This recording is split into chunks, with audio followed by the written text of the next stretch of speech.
Hello students, कुछ तकनीकी कमी आ गई या कहीं पे लिंक कट गया, इसलिए मैं अपनी बात ख़त्म नहीं कर पाया। ये उसी वीडियो का पार्ट है।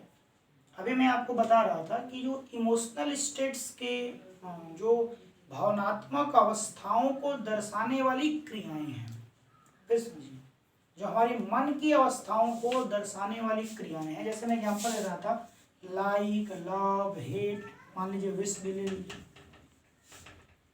इन क्रियाओं को आप प्रेजेंट कंटिन्यूअस में न शो करें, न लिखें तो ही बेहतर होता है, क्योंकि इन क्रियाओं से हमारे मन की एक निश्चित अवस्थाओं का बोध होता है। एग्जाम्पल ले लीजिए, जैसे आप अपने फादर से कहते हैं कि आई एम लविंग यू, तो ठीक है, अपने पिता से प्यार कर रहे हैं, लेकिन ऐसा नहीं कि आपका मन जिस समय खड़े हैं, इमीडिएट प्रेजेंट, उसी समय आप प्यार कर रहे हैं।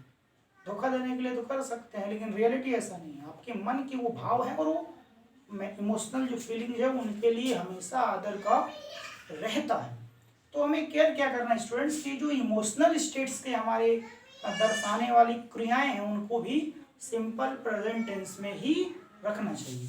अगला इसका पार्ट आप कर सकते हैं, जिसको आप चौथे लिस्ट में रख सकते हैं, उसको हम लोग कहते हैं स्टैटिक वर्ब्स या स्टैटिक स्टेट्स, जैसे भी कर लीजिए। अब कुछ ऐसी क्रियाएं हैं जिनसे ऐसे कार्यों का बोध होता है, शब्दों पर ध्यान देना।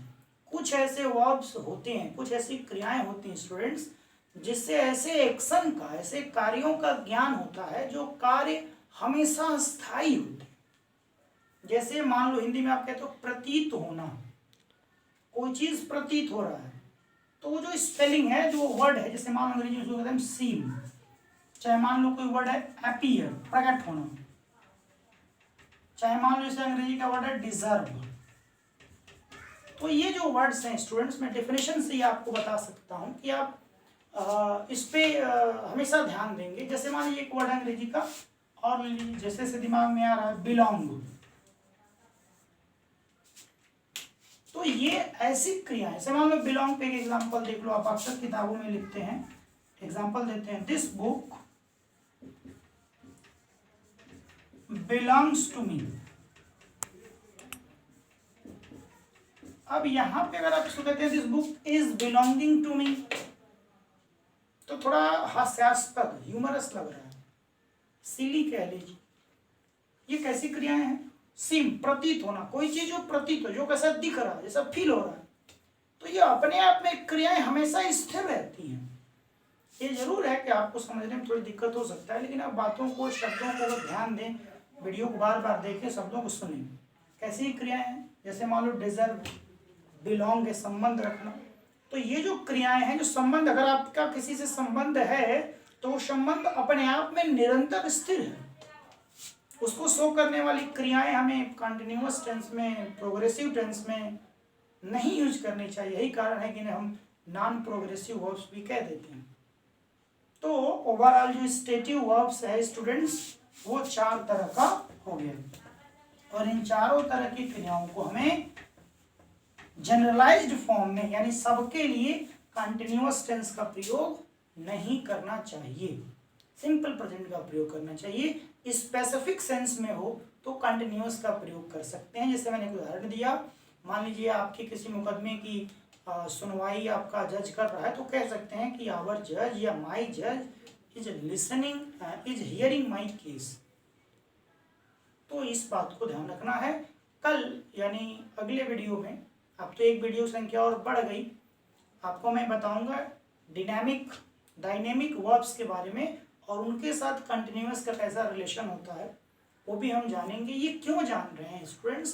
क्योंकि हम प्रेजेंट कंटिन्यूअस टेंस को सही से यूज करना चाहते हैं। तो इस तरह से भी टेंस के क्रम में मैंने आपको टेंस और टाइम का एक बताया था वीडियो, उसके बाद प्रेजेंट इंडेफिनिट मैंने बताया, और अब चल रहा है प्रेजेंट कंटिन्यूअस। एक वीडियो इस पर छोटा सा और आएगा, और इसके साथ ये प्रेजेंट कंटिन्यूअस डन हो जाएगा।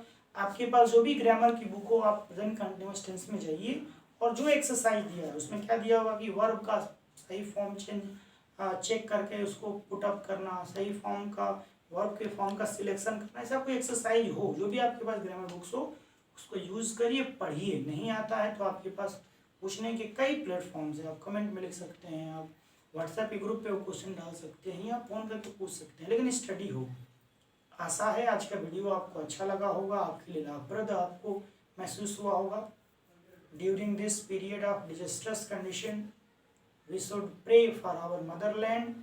Oh God, save our motherland from those elements who are just trying to destroy our country. Wish you all the best. Thank you.